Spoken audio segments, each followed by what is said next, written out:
তো বন্ধুরা, পুজোর 6 দিনে মেট্রোর ঝুলিতে এলো এত কোটি টাকা। তার সঙ্গে জানাবো এই 6 দিনে যাত্রী সংখ্যা কত ছিল, যা শুনলে আপনিও হবেন অবাক। তো চলুন দেরি না করে সোজা যাওয়া যাক আজকের এই আপডেটটির দিকে। তার আগে ভিডিওটি ভালো লাগলে অবশ্যই একটি লাইক দিয়ে শেয়ার করে দেবেন, আর চ্যানেলটি সাবস্ক্রাইব না করা থাকলে অবশ্যই সাবস্ক্রাইব করে নেবেন পরবর্তী এই সংক্রান্ত যাবতীয় আপডেটগুলি সবার আগে আপনার কাছে পৌঁছে দেওয়ার জন্য।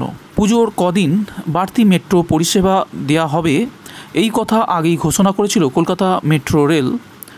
ট্রেন বাড়ানোর পাশাপাশি পরিষেবা দেওয়া হয়েছিল গভীর রাত থেকে ভোর পর্যন্ত, আর তাতেই ব্যাপক অঙ্কের টাকা জমেছে মেট্রোর কোষাগারে।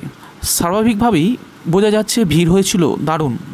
অতিরিক্ত এই সুবিধা দেওয়া হয়েছিল মহাপঞ্চমী থেকে মহাদশমী পর্যন্ত। উত্তর দক্ষিণ রুটে যাত্রী সংখ্যা ছিল 37,41,361 জন। পূর্ব পশ্চিম রুটে যাত্রী সংখ্যা ছিল 1,79,428 জন।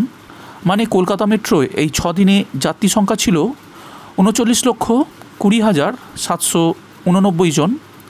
জানা গিয়েছে স্মার্ট কার্ড এবং স্মার্ট কয়েন থেকে উত্তর দক্ষিণ রুট থেকে কলকাতা মেট্রোর কোষাগারে জমা পড়েছে 5,79,90,716 টাকা।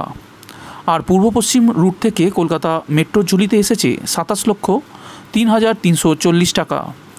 সমস্ত রুট থেকে কলকাতা মেট্রোর কোষাগারে জমা পড়েছে 6,94,94,056 টাকা। মানে পুজোর সময় এই 6 দিনে কলকাতা মেট্রোর প্রতিদিন আয় হয়েছে 1 কোটি টাকারও বেশি।